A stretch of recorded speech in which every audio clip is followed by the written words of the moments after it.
my name's Annette Hennessy, and this video will immediately follow the video of my public address at the Portishead Full Council meeting last Wednesday, the 13th of June.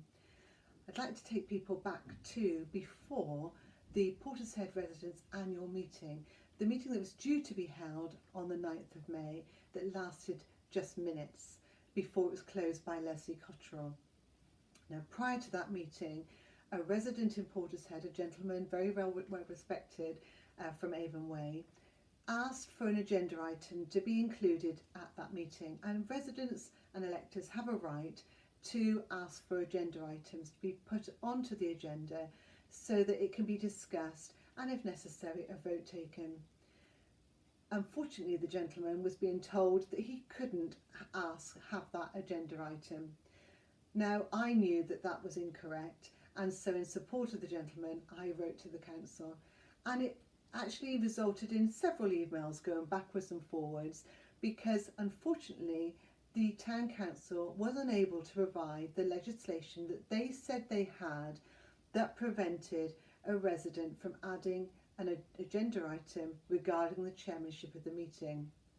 Now, I must say at this point that nobody was challenging the right of the current council chair, Leslie Cottrell, to chair the Portishead residents meeting, but they were challenging the ability of a resident to add an agenda item. So the legislation, the government legislation 1972, was clear that she could chair the meeting, but that didn't prevent the subject being discussed and added as a separate item on the agenda. And for good reason, the gentleman felt that an independent chairman, that without any political bias or prejudice, would be better for the people of our town. And I happen to agree with him, because if it came to a vote, few people realise that the political chairman would have a casting vote, and that could relate to a very important decision making. So it makes sense to have an independent chair, and apparently a gentleman was willing to do so, and he was also a very much respected resident of Portishead, Nick Goff. So various correspondence was going past, but what the people didn't know when Leslie Cottrell opened the meeting was that the ability to ask for an agenda item was being refused by Portishead Town Council. In fact, she gave the public present very little information at all. She enforced a vote on the public without allowing them any discussion, any questions. They were told to be quiet. I tried to actually highlight the fact that the gentleman wanted to speak, but I was told that no, I had to be quiet. And the result of her enforced vote was that the public did not express any confidence in her ability to chair the meeting. It's a shame that she did what she did, because I think if she'd allowed discussion, it may well have been a very different meeting. But as it was, she closed it. Now, directly following that meeting, her right to enforce a vote and her right to close the meeting was questioned. The answers weren't forthcoming immediately, and in fact no legislation has been provided that permits her right to do that, except that the clerk to the town council, Joe Duffy, has now implied in an email, which I can circulate if people want it, that Leslie Cottrell was enforcing the vote and closing the meeting as an elector of the town, not as the chair. Now that opens a huge can of worms, because why would somebody as an elector feel that their important vote was more important than anybody else's in that meeting? Why did she feel that her ability to talk as an elector came before anybody else's ability to talk? And so those questions that we've raised since are still outstanding. Leslie Cottrell has not responded to communications, despite the clerk confirming that she's passed questions to Mrs. Cottrell. Mrs. Cottrell is no longer chair of Portishead Town Council, but she is vice chair. So that was some of the background leading up to that meeting. The meeting was then reconvened on the 30th of May, and the chairman was Peter Mitchell. Now, the agenda item again to discuss a chair wasn't put as an agenda item, it was put down in public participation, the electors forum. So again, it was unable to be raised. But I think by then the public did not want another reconvene meeting, and it was much easier just to let it continue. At that meeting on the 30th of May, Peter Mitchell made some allegations, and he said that the clerk had been, quote, viciously attacked, unquote. He didn't say who by, he didn't give any evidence, and when asked for some evidence, Mr. Mitchell was unable to give any. But he did assure the meeting that he would provide that evidence. To date, he has refused or not complied with providing that evidence despite being asked for it. Within the meeting, one gentleman did highlight the fact that it's obviously unfair for the clerk to be attacked in any way, and that's correct. But we have to remember that people write to the clerk because she is their first point of contact, not the chairman, not the councillors. They are directed to the clerk. And so that is a crucial piece of information for anybody who's wondering what on earth is going on between the council and the residents. So when a resident requests information, freedom of information, evidence that, substantiates what a councillor has said, they have to write to the clerk. So if that evidence is not forthcoming, then quite often it results in that resident writing again and again until they get it. And instead of just saying we haven't got the evidence, we often have silence. And so we don't know whether they've got the evidence and they just don't want to provide it, or they just don't want to correspond. But what we can't have is a political chairman, such as Peter Mitchell, who represents the Conservative Party, making allegations towards the public or anybody else without being able to justify why he's made those allegations. So after the meeting, more letters went off to the clerk to ask for that evidence. And in fact, I personally put in a freedom of information because I felt that it was important that we had some answers to those questions. And more so because in the meeting, in the 30th of May residents meeting, Peter Mitchell actually said to one resident, "It's not you." And that implied that it may have been somebody else in that meeting. So it's very important that people feel that they can relax in meetings and understand exactly what is happening, particularly with regard to the clerk. I mean, certainly any vicious attacks, we want to, as public, members of the public, feel safe as well. We don't want to feel that whoever's attacked the clerk will also attack us. No answer has been forthcoming from Peter Mitchell. But after putting in the request for that answer from Mr. Mitchell, I received a letter. And the letter was dated the 4th of June, after the Portishead residents meeting. 2 lines. "We are required to give you notice that your behaviour is under consideration, under the Council's policy for staff protection." No evidence was provided, no explanation, no idea of what that behaviour could be. I can only assume what it was at that time. They did include the policy for staff protection.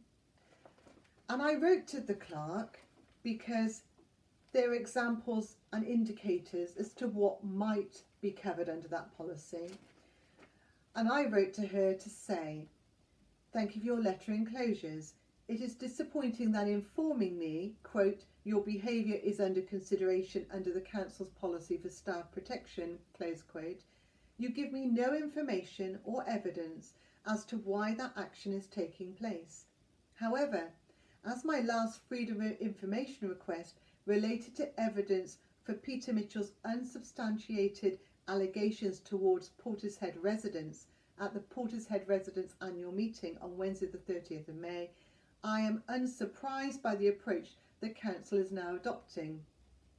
Reading the policy, I know that 1.2a and 1.2b do not apply to me.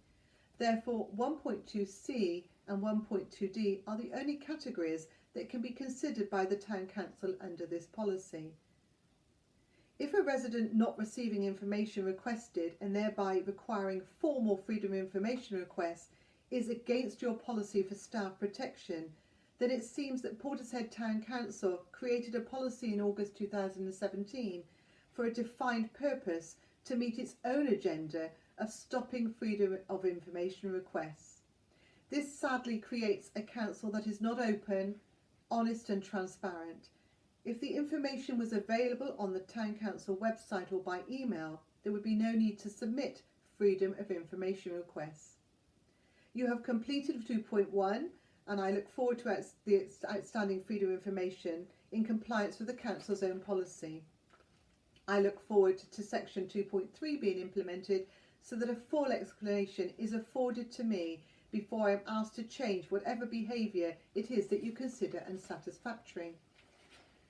I never heard anything, never had an immediate response until after last Wednesday's full Town Council meeting. Now, I must raise here that Peter Mitchell's vicious attack allegation apparently was made in confidence to him by the clerk. So if it was in confidence, it makes you wonder why he chose the Portishead residents' annual meeting to release that information to the public, but without giving them the whole facts. So on the full council meeting last Wednesday, the 13th of June, various residents raised their dissatisfaction with Peter Mitchell's allegations, but more so the implication that it related to anybody in Portishead, and certainly any implication that it related to me. And I'm quite relaxed and reassured that it's not. I didn't have this letter, the 13th of June, in my hand at the time of my public address at that full council meeting last Wednesday. But I was able to reassure people that it certainly wasn't to do with me. After that meeting, on the 13th of June, I received a letter 2 days later on the Friday morning. It wasn't adhering to the council's policy that they sent me because it wasn't sent by recorded delivery, it was sent in the normal post. It took 2 days to get to me. And it says, following our letter of the 4th of June, further consideration has been given to the matter, and it confirms your behaviour is causing concern as it is vexatious. It goes on to say it is unreasonably persistent, frequent and overlapping, which, as I assumed, was relating to information that I have requested of our Portishead Town Council. The letter continues, the effort required to meet your request is grossly oppressive on time and resources and diverts the clerk from other important work. I agree that information requests should not put undue pressure on the clerk, but we have to bear in mind the clerk has staff and the freedom of information legislation is government legislation, and so they have to comply with it. If they don't want to comply with it, I suppose the only avenue open to them is to invoke the staff protection policy. I haven't actually submitted very much freedom of information over the last year, but there has been much correspondence, as I've said, leading up to the residents' meeting when I wrote in support of a resident who wanted to place an agenda item on. I wrote after the meeting, which was closed by Leslie Cottrell, because it's important that we find out whether she acted outside of her jurisdiction. And I've written because of Peter Mitchell's unsubstantiated allegations. Would the Town Council probably prefer me not to ask for information? Yes, I think the answer is probably that they would prefer me not to contact them. But as a resident, I have a right to information, as does every elector and resident in Portishead. It seems that Peter Mitchell, certainly after his actions and behaviour at Wednesday's meeting on the 13th of June, has a problem with me asking for evidence. He also seems to have a problem with me not engaging with him in the community, So not in council meetings, in the public community. But as I have explained to him, I won't engage with councillors who treat the public so discourteously in meetings. And if the public do not get afforded the respect that the public give to councillors, then we have to address that. There shouldn't be double standards. There shouldn't be one reason for the council and the councillors and another for the public. We should be treated the same, and there is a code of conduct that the councillors are supposed to adhere to. And nobody is saying that Peter Mitchell isn't being truthful with his allegations against the public regarding the clerk and vicious attacks. But we live in an evidence-based society, and what we can't have are political chairmen directing allegations seemingly to the public of Portishead at an electors' meeting. But what is interesting is that just recently the Portishead Town Council Staffing Committee have discussed the Whistleblowing Code of Practice. And I am beginning to wonder now whether Peter Mitchell's allegations of vicious attacks are actually not directed at the public at all. We don't know because Mr. Mitchell hasn't given us any evidence. He hasn't complied with his own assurances that he would provide that evidence. Within this code of practice, it actually includes abuse of members of the public. And it makes me wonder whether perhaps somebody in the town council is unhappy about how members of the public are being treated. Again, I've got no way of knowing whether that's true or not, but it is a thought because there are many that attend council meetings who are shocked by the fact that anybody could actually carry out vicious attacks towards the clerk. And at the meeting last Wednesday, Peter Mitchell added the word regular. So these attacks are not just one-offs, they are regular vicious attacks. Now for that, I think it's something that the police should be involved in. And certainly both myself, Paul Mortby, another resident who attends meetings regularly, have actually expressed our appalling perception of what Mr. Mitchell has said, and that it should be taken further. We don't approve of anything like that, and I don't think anybody does. So if the police are the only avenue open to the clerk, then she needs to go down that avenue. But in this policy, it actually says when an employee has concerns about malpractice, and that malpractice is any of the items regarding the scope of the code, and it is not appropriate to raise them through other procedures such as grievance procedures, they should be raised with the clerk. So the clerk is not just frontline staff for the public, they are frontline staff for the employees of the town council, even though the clerk is not the employer. The policy says much, however, depends on the seriousness and sensitivity of the issues involved and who is suspected of being involved in the malpractice. If, for instance, the employee thinks that the clerk is involved, the approach should be made to the chairman or the chairman of the Staffing and Finance Committee.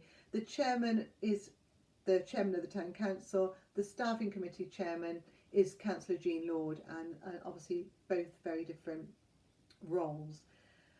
So are we actually wrong in assuming that Peter Mitchell's allegations were directed to the public?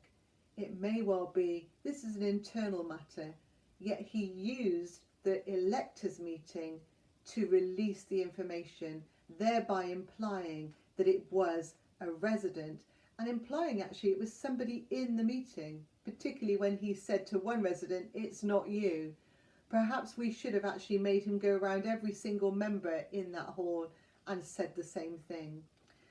So to summarise what's going on at the moment, there is a cloud over Portishead. We live in the best town in the world, but what we cannot have is political councillors giving information without evidence in that information. And as residents, we provide evidence frequently in meetings, and certainly I have done so and other residents have done so as well. Evidence which incidentally has been ignored by the political representatives of the town.